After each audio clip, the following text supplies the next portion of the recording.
గురువు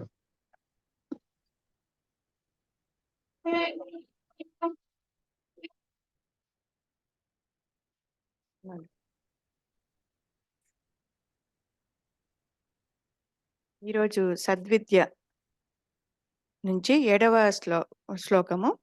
లోకము జ్ఞానము.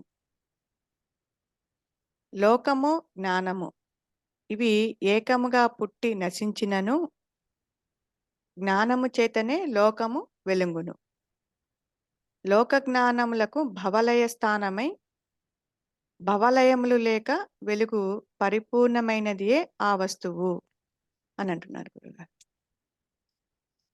అంటే ఏంటి చెప్పాలమ్మా? ఆ గురుగారు, లోకము జ్ఞానము అంటే మనకు కనిపించేది అంతా లోకము. ఇంకా జ్ఞానము అనంటే మనము 2 రకాలుగా తెలుసుకుంటున్నాము. ఒకటి బహిర్ముఖంగా తెలుసుకుంటున్నాము, అంతర్ముఖంగా తెలుసుకుంటున్నాము. అంటే బహిర్ముఖంగా అంటే ఇంద్రియాల ద్వారా మనసుతో తెలుసుకుంటున్నాము. అంతర్ముఖంగా లో దృష్టి కలిగి ఉండడము, లేకపోతే ఆలోచనలతో భావనలతో కలిగి ఉండడము అంతర్ముఖంగా తెలుసుకుంటున్నాము. ఇదంతా కూడా జ్ఞానమైనా కూడా అంటే లోకం గురించి తెలుసుకునే జ్ఞానం సామాన్య జ్ఞానం అని, అంటే శాస్త్రాల ద్వారా గ్రంథాల ద్వారా తెలుసుకునేది అది విజ్ఞానం అని, విజ్ఞాన శాస్త్రం అని చెప్తున్నారు. తర్వాత ఏకంగా పుట్టి నశించినను జ్ఞానము చేతనే లోకం వెలుగును అంటున్నారు. అంటే లోకము జ్ఞానము 2 ఒకేసారి పుట్టి ఒకేసారి నశిస్తాయి అని అంటున్నారు గురుగారు. అంటే మనసు ఎప్పుడైతే తెలియబడుతుందో లోకం తెలుస్తూ ఉంది. తెలియాలనుకున్నటప్పుడు లోకం తెలుస్తూ ఉంది. కాబట్టి అంటే మనకు లోకం ఏర్పడతా ఉందంటే తెలుసుకునే జ్ఞానము ఉండి తీరాలి. తెలుసుకునే జ్ఞానము లోకము ఎప్పుడైతే నశిస్తుందో అక్కడ వెలుగు మాత్రమే ఉంటుంది అని అంటున్నారు. జ్ఞానము చేతనే లోకము వెలుగును. అంటే లోకము ఉన్నదని తెలియాలంటే కనుక మనకు జ్ఞానం ఉండి తీరాలి. జ్ఞానము లేకపోతేనక మనకు అక్కడ అంటే ఉండేది అజ్ఞానమే అవుతుంది. ఇప్పుడు వెలుగు లేకపోతే ఉండేది చీకటి ఎట్లనో అలాగే జ్ఞానం లేకపోతే అక్కడ ఉండేది అజ్ఞానం అని చెప్తున్నారు. ఇంకా లోక జ్ఞానములకు భవలయములు స్థానం అంటున్నారు. ఇక్కడ భగవాన్ ఏమంటున్నారంటే భవము అంటే పుట్టుక, లయం అంటే చావు అని అంటున్నారు. అంటే పుట్టిన ప్రతిదానికి చావు పుట్టుకలు తప్పవు కాబట్టి, ప్రతిదానికి మార్పు చెందేది ఉంది కాబట్టి, ఈ జ్ఞానము లోకము 2 పుట్టేటివే కాబట్టి ఎప్పుడైనా కానీ నశించేవి అని చెప్తున్నారు. భవలయములు లేక వెలుగు పరిపూర్ణమైనదే ఆ వస్తువు. వస్తువు అంటే ఇక్కడ శుద్ధ సత్యం అని చెప్తున్నారు. ఇది చావు పుట్టుకలు లేనిది, ఇది పరిపూర్ణమైనది అంటున్నారు. కాబట్టి ఇవన్నీ కూడా అంటే వ్యవహారంలో ఈ లోకము కనపడేటివి చావు పుట్టుకలు జనన మరణాలు ఇవన్నీ సత్యంగా ఉన్నా కూడా పారమార్థికలో ఇవి సత్యం కాదు. ఉన్నది ఆ పరిపూర్ణమైన శుద్ధ సత్యం మనస్సు అని చెప్తున్నారు గురువుగారు.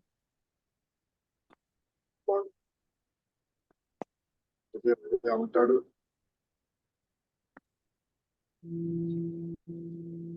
రవి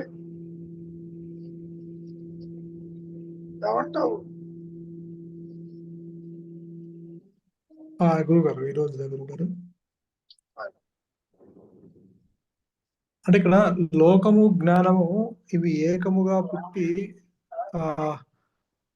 నశించును, జ్ఞానము చేతనే లోకము వెలుగును. లోక జ్ఞానములకు భవలయ స్థానమై భవలయములకు లేక వెలుగు పరిపూర్ణమైనది ఆ వస్తువు అంటున్నారు గురుగారు. అంటే ఇక్కడ అంటే లోకము చూడటానికి అంటే ఇవి లోకమైన జ్ఞానమైన ఇక్కడ ఇప్పుడు లోకము మనస్సు నేను అనే తలంపు లేస్తేనే నీకు లోకము కనిపిస్తుంది. అంటే నేను పుడితేనే నీకు జీవభావన, ఈశ్వర భావన, జగద్భావన నీకు వస్తున్నాయి. నేను అడిగినప్పుడు ఇవన్నీ నశిస్తున్నాయి. అంటే నేను పుడితే సకలము పుడుతుంది, నేను అనుగుతే సకలము అనుగుతుంది. కాబట్టి ఇక్కడ లోకం అంటే భగవాన్ ఏమన్నారంటే లాస్ట్ శ్లోకంలో కూడా మనస్సు లేస్తే లోకం కనిపించింది, మనస్సు పడిపోతే లోకము పడిపోతుంది కాబట్టి మనస్సే లోకము అన్నారు. కాబట్టి ఇక్కడ ఈ లోకము, ఈ జ్ఞానము అన్నారు. అంటే నేను అనుకుంటున్నా గురుగారు, ఇక్కడ పరిమితమైన జ్ఞానము ఈ అంటే ఇక్కడ మనస్సు గురించి చెప్పినా, లేకపోతే వ్యక్తిత్వం గురించి చెప్పినా, జ్ఞానం గురించి చెప్పినా, ఇది ఒక అభాసకాంతిలో పరిమితమైన జ్ఞానముతో ఈ లోకాల్లో ఉన్నవన్నీ గ్రహిస్తుంది కాబట్టి, ఈ లోకము, ఈ పరిమితమైన జ్ఞానము ఇవి ఏకముగా పుట్టి నశించును అన్నారు. అంటే జ్ఞానము చేతనే లోకము వెలుగును. అంటే ఇక్కడ అల్టిమేట్ గా అంటే పరిమితమైన జ్ఞానము ఇది కూడా జ్ఞాన జాతే, ఆ పరిపూర్ణమైనది అది జ్ఞాన జాతే కాబట్టి ఇది కూడా జ్ఞానమే కాబట్టి, కాకపోతే ఇది కొంత పరిమితము అయి ఉంటుంది. ఒక ఐడెంటిటీ ఏర్పరచుకొని దేహభావన కలిగి ఉంటుంది, ఒక దేహంతో తాదాప్యం చెందుతున్నట్టుగా ఉంటుంది. కాబట్టి ఇది ఈ పరిమితమైన జ్ఞానంతో ఈ లోకంలో ఉన్న ఆ విషయాలను తెలుసుకుంటూ ఉంటుంది. ఈ మనస్సన్నా, పరిమితమైన జ్ఞానం అన్నా, వ్యక్తిత్వం అన్నా ఇదంతా ఒకటే. కాబట్టి అంటే ఈ రెండు, అంటే ఈ మన పరిమితమైన జ్ఞానంతోనే ఈ లోకంలో ఉన్నవన్నీ గ్రహిస్తున్నాడు. కాబట్టి ఈ రెండు నశించేవే. లోకము, పరిమితమైన జ్ఞానము పుట్టి ఇవి ఏకముగా పుట్టి నశించును. అంటే అదే మీరు కూడా చెప్తారు కదా గురుగారు. అంటే ఒకేసారి పుట్టి ఒకేసారి అంతరించిపోతాయి ఈ అన్ని.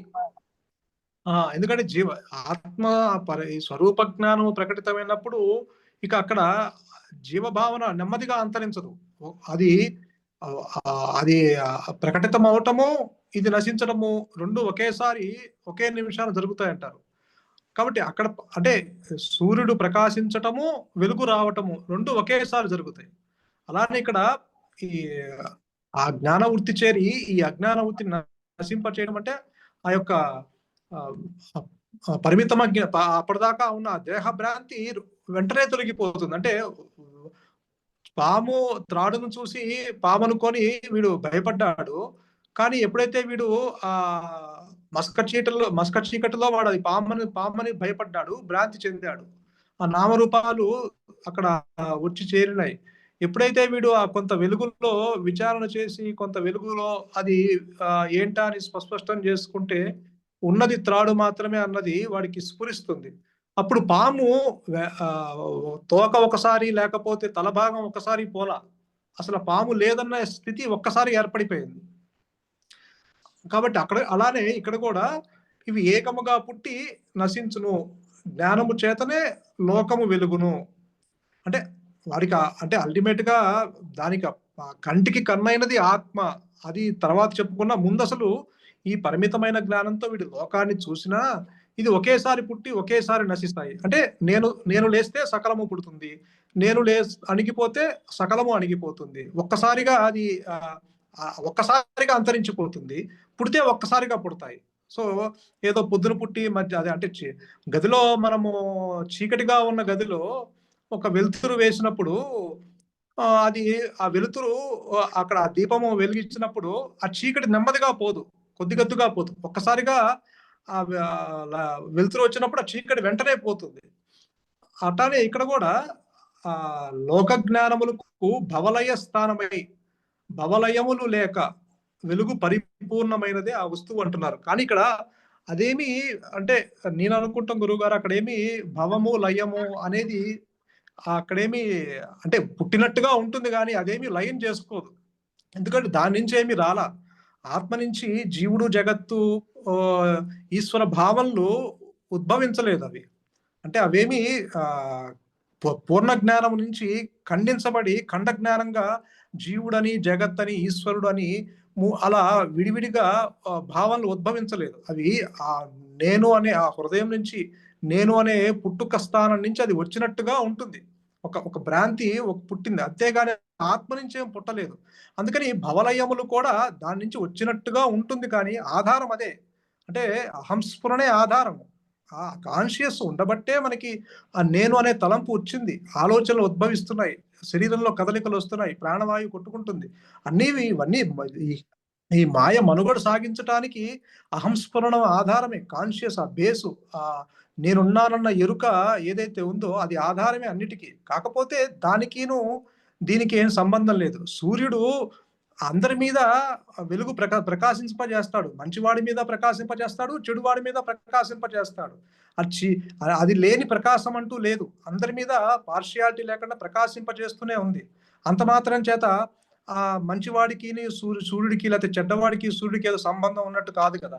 కాబట్టి ఇక్కడ కూడా ఆత్మ నుంచి వచ్చి ఆ కాన్షియస్ ఆధారంగా ఈ మాయ మనుగడ సాగించిన దానికి దీనికి ఎటువంటి సంబంధం లేదు. అక్కడ భవము లయము అనేది అదేమి జరగదు. అంటే అది వచ్చినట్టుగా అంటుంది. జీవ బ్రహ్మైక్యము అంటే జీవుడేమో వచ్చి ఆ బ్రహ్మంలో కలిసిపోవటం అంటూ ఉండదు. అసలు జీవుడే లేదు కదా.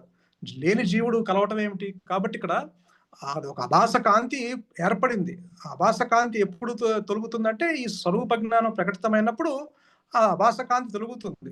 ఆ పరిమితమైన జ్ఞానం తొలుగుతుంది. అప్పుడు అది ఎరుక, అది ఎక్స్పాండెడ్ కాన్షియస్ గా అది తను తాను ప్రకటించుకుంటుంది అక్కడ. కాబట్టి ఇక్కడ అందుకని ఇక్కడ లోక జ్ఞానములకు భవలయ స్థానమై, అది స్థానమై ఉన్నా కూడా, ఆ కాన్షియస్ ఆధారంగా ఉన్నా కూడా భవలయములు లేక వెలుగు పరిపూర్ణమైనదే ఆ వస్తువులు. మళ్ళీ అక్కడ ఏమంటారంటే భవలయములు దాంట్లో ఏమీ లేవు, అది స్వయం ప్రకాశము.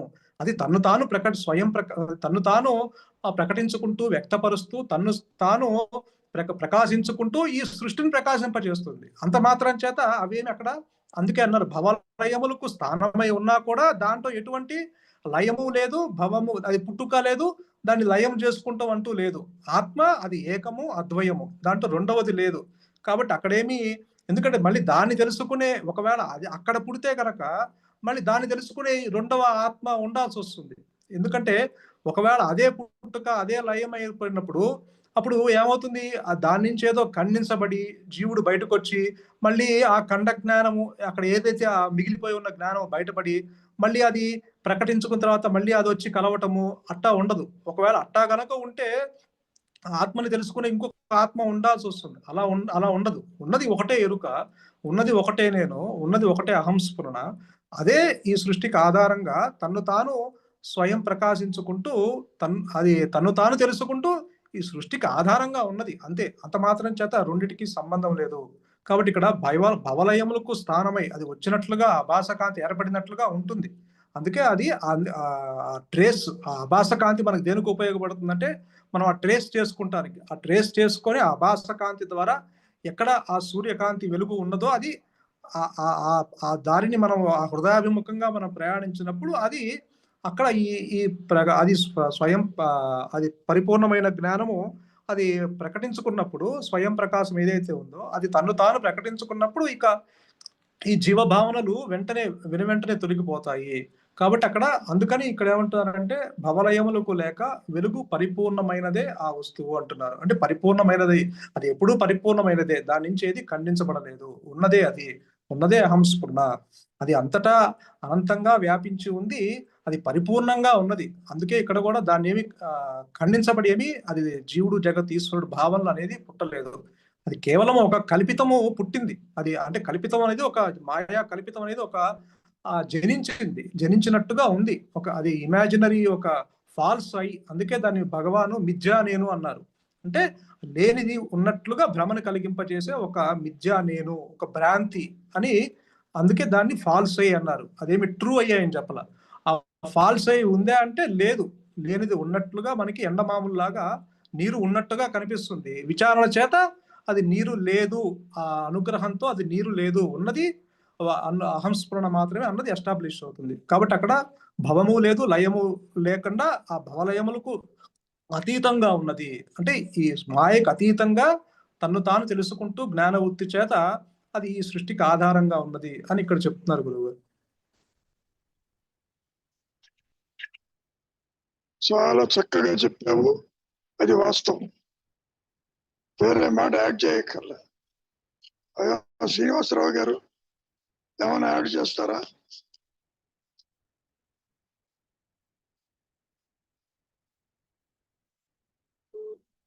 ఇక్కడ అహంకారము తల ఎత్తును, సర్వము తల ఎత్తును అని చెప్పుకుంటున్నాము. In the same way contrary to this, అంటే రివర్స్ సైడ్ ఆత్మ ప్రకాశం చేత లేదా జ్ఞాన ప్రకాశం చేత అప్పుడు దాకా ఉన్నటువంటి ఈ జగత్తు, జీవుడు, ఈశ్వరుడు, ఈ మిథ్యా ప్రపంచం అంతా మాయం అయిపోతుంది. దానికి second side of the coin. ఒక సైడ్ ఏమో ఇది, ఒక సైడ్ ఇది. ఈ రెండు కూడా జడమైన శరీరంలో చైతన్యం ప్రవేశించి ఇంద్రియాల ద్వారా ప్రపంచ జ్ఞానం పొందినప్పుడు ఆయన యొక్క జీవుడు ఆ కర్మఫలాలను అనుభవిస్తూ సుఖదుఖాలను అనుభవిస్తూ ఉండేటువంటి పరిస్థితి ఒకటి. దానికి ఈ ఆలోచనలు, భావనలు, వాసనలు, సంస్కారం అని అంటాం. ఇది సావు పుట్టుకలుగా పరిగణించినట్టయితే ఈ సావు పుట్టుకలు లేని పరిస్థితి వీటికి ఆవల, అంటే మూడవస్థలకి ఆవల ఉన్నటువంటి తురియ అవస్థ ఏదైతే ఉందో దానికి ఈ సావు పుట్టుకలకి సంబంధం లేదు. దానికి ఎటువంటి పరిణామాలు, ఎటువంటి వికారాలు లేవు. అది ఎల్లప్పుడూ ఒకేలాగా ఉంటుంది అని చెప్పి ఇందులో చెప్పడం జరుగుతోంది. ఈ సందర్భంలో భాగవతంలో పద్యం భాగం మాత్రం పూర్తిగా గుర్తులేదు. లోకంబులు లోకేశుడు లోకస్తుల కవ్వల పెంజీకటి కవ్వల ఎవడు ఏకాకృతి వెలుగునో వారిని నేను శరణ వేడుతున్నా అని చెప్తాడు పోతన గారు సందర్భంలో.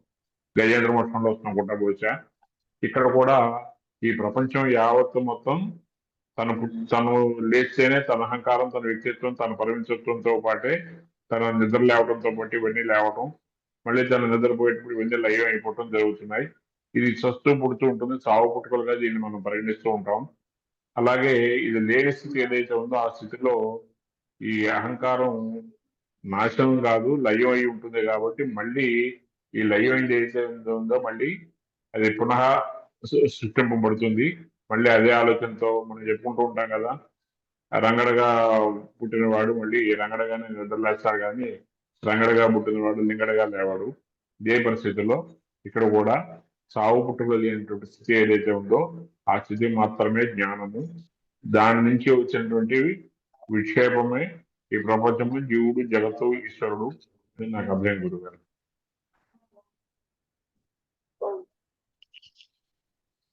చాలా చక్కగా వివరించారు.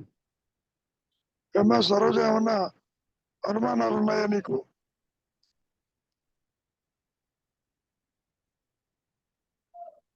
ఏం లేదు గురువు గారు.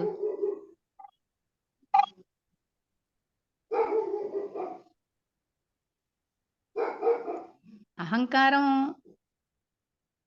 పుట్టేది లయమవుతుంది, అదే స్ఫురణ సత్యంగా ఉంటుంది. అహంకారం పుట్టినప్పుడే ఈ ద్వైతం అంతా బయటకు వస్తుంది, అది లేనప్పుడు అది ఆత్మగానే ఉంటుంది అని నేను అర్థం చేసుకున్నా గురువు గారు ఈ కొటేషన్ కి.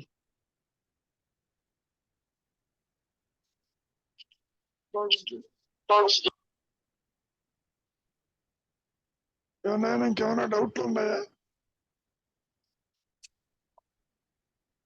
గురువు గారు ఇంకేమైనా అనుమానాలా? ఇంకేం లేదు గురువు గారు. అంటే కాన్షియస్ అనేది ఆధారంగా ఉన్నది దీని అన్నిటికీ. కాకపోతే అది అంటే ఆలోచనలు, అంటే ఆ హృదయంలో కాన్షియస్ ఆధారంగా ఆలోచనలు వస్తున్నాయి. అక్కడ ఆలోచనలు లేకపోతే ఉండేది కాన్షియస్ అన్నట్టు అనుకోవచ్చు గురుగారు. ఇక్కడ కాన్షియస్నెస్ ని ఆలోచనతో గుర్తించలేము. ఆలోచనతోటి దేహము, జగత్తు, మంచి చెడు గుర్తించగలవు. అంటే you are conscious of birth, conscious of death, conscious of others. ఇవన్నీ కూడా ఆలోచన రూపేణ నీ మనస్సులో అవి ప్రకాశిస్తూ ఉంటాయి. Only thoughts. అయితే ఎప్పుడైతే కాన్షియస్ ఆఫ్ అన్యత్వం, అంటే వేరు భావన కలిగినటువంటి స్థితి తల ఎత్తదో అప్పుడు ఇందాక చెప్పేవే జ్ఞానవృత్తి చేత ఆత్మ తనకు తాను ప్రకాశిస్తున్న స్థితి నీ స్వరూపంగా అది ఎస్టాబ్లిష్ చేస్తుంది. ఆ, నిన్ను అట్టిపెట్టి చెయ్యదు. ఇంతవరకు నేను అంటే ఈ దేహమని, నేనంటే ఒక వ్యక్తిత్వం అని, నేనంటే ఒక పరిమితత్వం అని, ఈ దేహము పుట్టుక నా పుట్టుకని, దేహం పోతేనే పోతానని, ఇటువంటి భావనలు కలిగినటువంటి స్థితి అదృశ్యమైపోతుంది. అంటే వర్చువల్ గా భావశూన్య స్థితి ఏర్పడుతుంది. మహర్షి ఉపదేశాలలో భావశూన్య సద్భావ సృష్టి అన్నారు. దీన్ని మనం డైరెక్ట్ గా చదివితే భావశూన్యం అయితే సద్భావం ప్రకాశిస్తుందని, దాన్ని రివర్స్ చేసి చూడండి. సద్భావ సృష్టి ప్రకాశిస్తేనే శూన్యం ఉంటుంది. అది సత్యము, అట్లా తీసుకోవాలి. ఏమ్మా పద్ధతి అర్థమవుతుందా? అర్థమవుతుంది గురుగారు. సద్భావ మనకు స్థితి చెప్పండి గురుగారు. ఆ సద్భావ స్థితి అనుగ్రహం చేత ప్రకాశించినప్పుడే శూన్యం. నువ్వు భావశూన్యానికి రా, అది ప్రకాశిస్తుందంటే నీ చేతిలో ఏదో ఉందనుకుంటావు, ఆత్మ చేసా అనుకుంటావు. అది పొరపాటు. గురుగారు అలా ఉండ. ఇంకో విషయం ఏంటి, సర్పరచ్చు భయ భ్రాంతిలో కూడా పాము లేకపోవటం వల్ల తాడు ప్రకాశించడం కాదు, తాడు ప్రకాశంతో పాము లేకుండా పోయింది. అవును గురుగారు. నాన్న రవి, ఇది గురుగారు. difference. అవును గురుగారు. ఇక్కడ మహర్షి మాట్లాడేటప్పుడు నువ్వు లోపలికి వెళ్ళు, తలకిందుగా పడిపోతుంది, అనుకరించింది ప్రకాశిస్తుంది. ఇది తల్లకిందుగా పడిపోతే ప్రకాశిస్తుందా, ఆత్మ ప్రకాశంతో తల్లకిందుగా పడిపోతుందా? That is the point you have to understand. చీకటి పోతే వెలుగు వస్తుందా, వెలుగులో చీకటి పోతుందా? You got the difference. అందుకని ఏమంటున్నారు, పోవటానికి ఇప్పుడు కూడా జ్ఞానం లేదు, చెప్పుకోవడానికి భావశూన్యము సద్భావ స్థితి, నువ్వు సైలెంట్ గా ఉండు, అది ప్రకాశిస్తుంది అనేటువంటి ఆలోచనతో ఉంటాడు సాధకుడు. అలా జరగదు. సద్భావ స్థితి ఆల్రెడీ ఉంది, అది ప్రకాశించినప్పుడు నీకు భావశూన్యం వస్తూ పడుతుంది.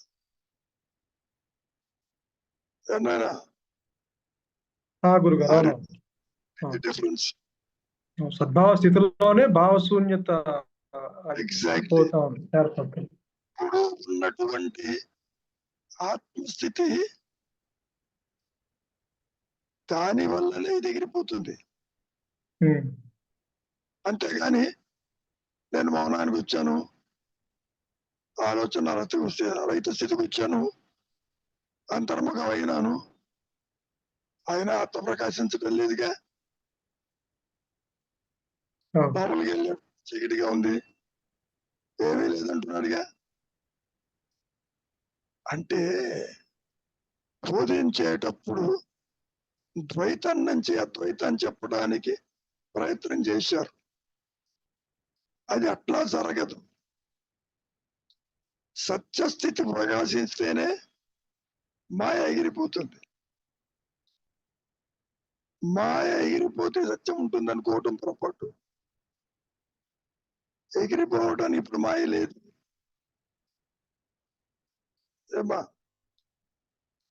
గురుగారు సామాన్యంగా అవును. సత్యం ప్రకాశిస్తేనే ఉమ్, చీకటి లేనిది ఉన్నా పోయినా ఇబ్బంది లేదు. ఉమ్, ఆ గురుగారు. అవును. ఉన్నత ప్రకాశించింది అనుగ్రహం చేత. అది ఎప్పుడు ఉమ్, ప్రకాశిస్తూనే ఉంది.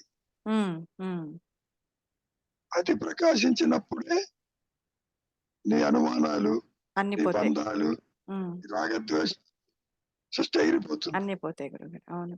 ఉమ్, ఇక్కడ బోధించేటప్పుడు, కమ్యూనికేట్ చేసేటప్పుడు ఉమ్, ఎప్పుడైతే నీవు చీకటి పోతే వెలుగు వస్తుంది అన్నావో, ఇది ఎప్పుడు పోతుంది అని చేతులు చూస్తావు నువ్వు. అవునవును. ఉమ్, ఉమ్. వెలుగు వచ్చినప్పుడు చీకటి పోతుంది. అదే సంగతి. ఉమ్, ఉపదేశ సారంలో 30 శ్లోకం ఏంటి? ఎవరి అజ్ఞానం అయితే పోతుందో వారు ఆత్మదర్శనం చేస్తారని. అవును. Um, that is not the path. Um, um, అట్లా ఆ గురుగారు. పాము పోతే తాడు ప్రకాశిస్తుందనేది ఉమ్, సరైనది కాదు. ఉమ్, తాడు ప్రకాశంలో పాము పోయింది. అవును గురుగారు. ఉమ్, స్వరూప జ్ఞాన ప్రకాశంతోనే ఇది ఎగిరిపోయింది. జీవుడు జగత్ ఉమ్, సర్వాలు ఎగిరిపోయింది. ఉమ్, అది ప్రకాశం కాలేదనుకో, నువ్వు ఎంత తన్నుకున్నా, ఉమ్, ఎంత ఆలోచన రహితంగా ఉన్నా, అవును. ఎంత అంతర్ముఖమైనా ఇది నష్టము కాదు. ఉమ్, ఆ తేడా గ్రహించండి. ఆ గురుగారు. అవును. అమ్మా, నా అనుభవంలో కూడా ఆ గురుగారు. ఇది పోయింది వచ్చిందని చెప్పను. ఉమ్, అది ప్రకాశించి ప్రకాశించాలి. కాబట్టి ఇది లేదని చెబుతా. అవును. అవును గురుగారు. ఉమ్, ఏనా రవి? అవును. గురుగారు అవును. భగవాన్ కూడా అదే కదా గురుగారు. భగవాన్ ఆయన ఆ స్థితి పొందిన తర్వాత కూడా కదా ప్రపంచం లేదు, అన్ని లేదని చెప్పారు కదా. కరెక్టే. ఆ, నీవిది మౌనానికి రా, ఉమ్, అంతర్ముఖంగా అది ప్రకాశిస్తుంది అనేది సరైంది సరైనది కాదంట. కాదు. అవును గురుగారు. ఉమ్, ఎందుకని లేనిది ఇక్కడ తంటాలు పడుతోంది. ఉమ్, ఉమ్, సాధన చెయ్యాలి, నిశ్చలత్వానికి రావటానికి ప్రాణాయామం చెయ్యాలా, యజ్ఞయాగాదులు చెయ్యాలా, మునగాల తేలాల అంటూ సతమతం అవుతూ ఉంటుంది. ఇది అవును. అవును. ఉమ్, ఏమా, ఏం చేయమంటారు, ఏం చేయమంటారు అని అడుగుతారు. ఇక్కడ అయత్న సిద్ధమైన దానికి నువ్వు ఎందుకు చేసేది ఏముందన్నాడు.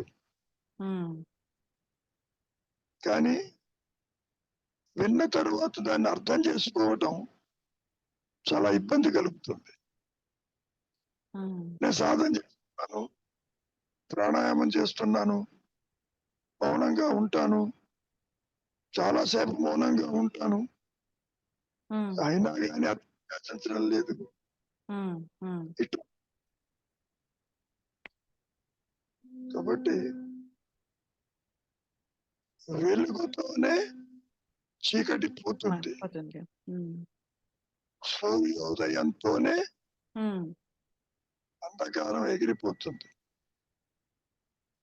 అంధకారం పోతే సూర్యోదయం కాదు, ఆ గురుగారు. రివర్స్ కాదు. అవును. అవును. ఉమ్, ఏమన్నా గురుగారు.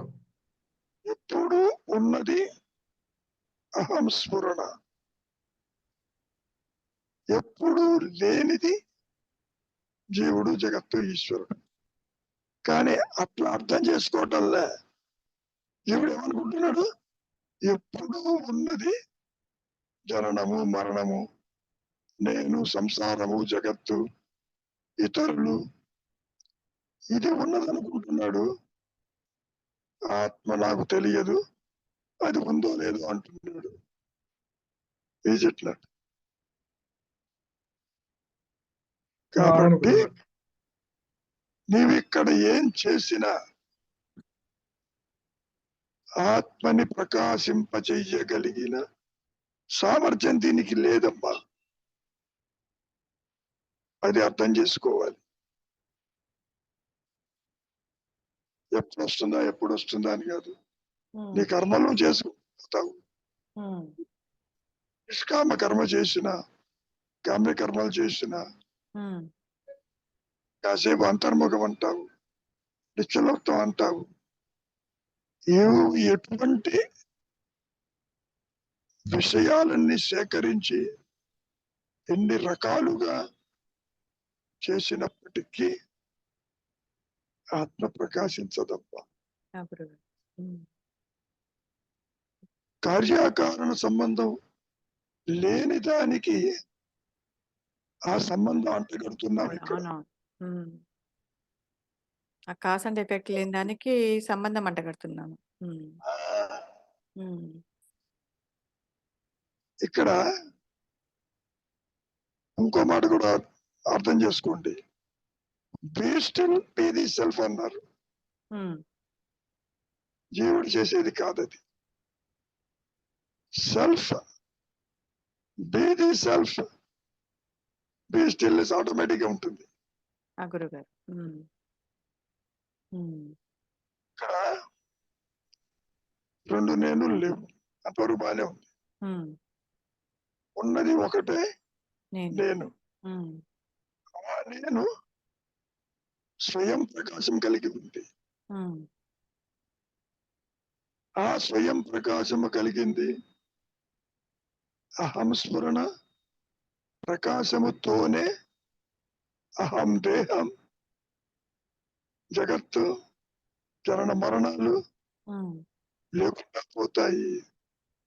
ఆ గురువు గారు. ఉమ్, ఒక మాట అడిగాను ఆ మహర్షిని, సెల్ఫ్ రియలైజేషన్ అయితే నాకేమిటి లాభం అని. ఉమ్, జనన మరణాలు ఉండవన్నాడు.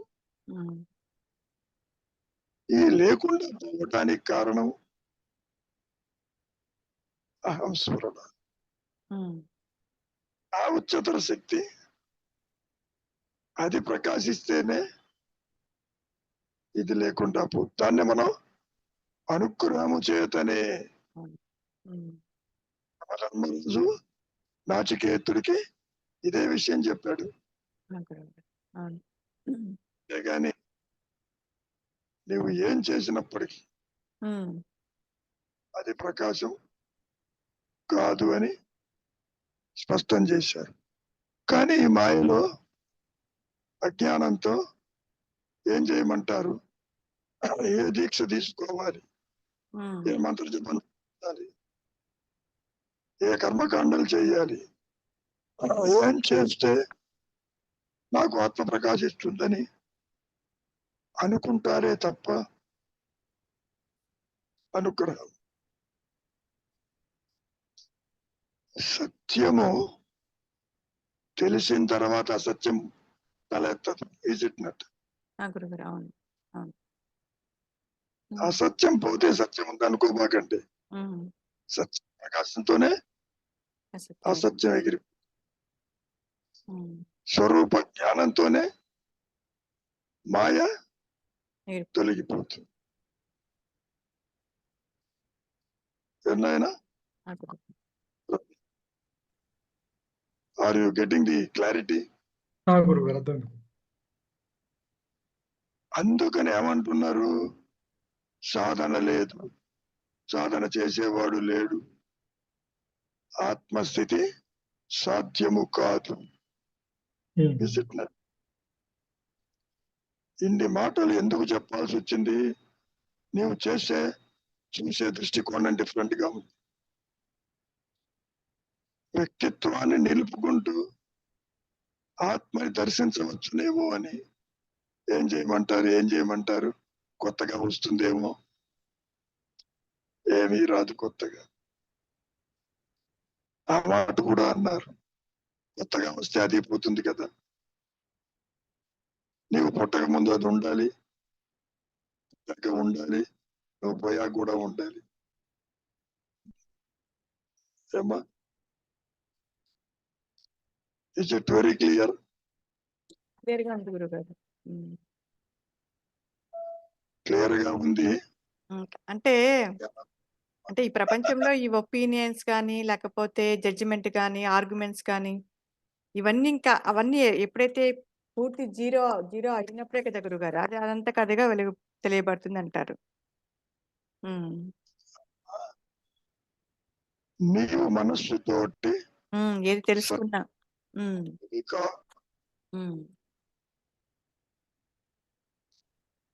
అది ఇంద్రియాలకి అందదు. మనస్సు కూడా ఒక ఇంద్రియమే, సూక్ష్మ కూడా ఒక ఇంద్రియం. ఇంద్రియమే, అవును. నువ్వు ఎటువంటి సాధన చేసినా అది జరగదు.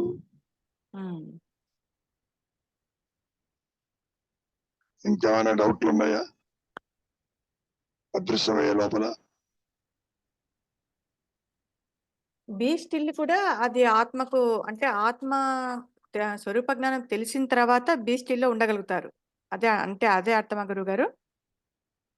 మళ్ళీ చెప్పమ్మా. బీ స్టిల్ లో ఉండాలన్నా కూడా స్వరూప జ్ఞానం తెలియపడిన తర్వాతనే అక్కడ ఉండగలుగుతారు అని అంటున్నాను. అసలు స్వరూప జ్ఞానమే స్టిల్నెస్. అదే నీ స్వరూపం. ఉండగలుగుతుంది స్వరూప జ్ఞానంగా మిగిలి ఉంటాడు అనుకుంటున్నావు జీవుడు. జీవుడు ఉండడు. ఇక్కడ అంటే ఊరక ఉండు అనేది ఊరికే మానసికంగా ఆలోచన లేకుండా ఉన్నంత వరకే, అంతవరకే. దాని వల్ల ఆత్మ ప్రకాశించదు. అవును. ఇక్కడ ఊరికే ఉన్నావా, పనులు చేస్తూ ఉన్నావా, అన్య చింతనలో ఉన్నావు కాబట్టి ఆత్మచింతన మర్చావు, లోక చింతన వచ్చిందని చెప్పుకోవడానికి బాగానే ఉంటుంది. ఎప్పుడైనా జీవుడు ఆత్మచింతన చేశాడు కనుక లోక చింతన ఉండడానికి, జీవభావంతో ఆత్మచింతన చేసింది లేదు, ఎప్పుడు జరగలేదు. గురుగారు, అవును. మహర్షి ఏమంటున్నారు? ఆత్మచింతన లేకపోతే లోక చింతన జరుగుతుంది వస్తుందని. అంటే అట్లా అర్థం చేసుకుంటావు, వ్యక్తిగా నేను చింతించాలేమో ఆత్మని, అలా ఉండదమ్మా. గురుగారు ఎలా అర్థం చేసుకోవాలి? అహం స్మరణ ఉంటేనే జీవుడు జగత్ ఎగిరిపోతాడు. అదే హంస్ఫురణ అంటేనే లోక చింతన చేయడు. లోక చింతన ఆత్మ చెయ్యదు.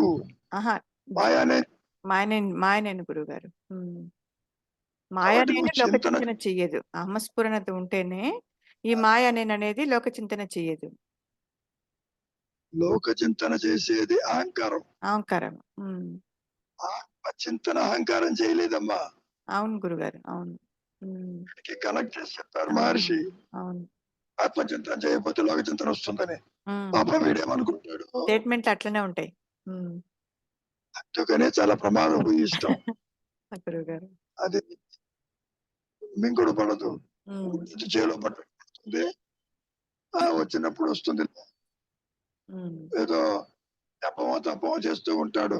రమణ రమణ అనో, అరుణాచల అనో, శివ అనో, ఈశ్వర అంటూ ఉంటాడు. ఎప్పటికైనా అది ప్రకాశిస్తుందని.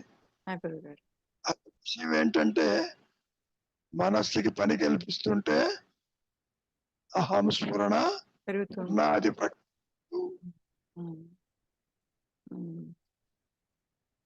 ధ్యానము కూడా దానికి అడ్డున్నారుగా. అవును గురుగారు. ఆలోచన కొన్ని సూటిగా చెప్పారు, కొన్ని అర్థం చేసుకోవడం చాలా కష్టం అవుతుంది. ఈ దృష్టికోణం వేరుగా ఉంటుంది. గురుగారు రవి గురుగారు గడిది ఎక్స్ట్రా క్లారిటీ. గురుగారు, అవునా. కాబట్టి సత్య ప్రకాశముతో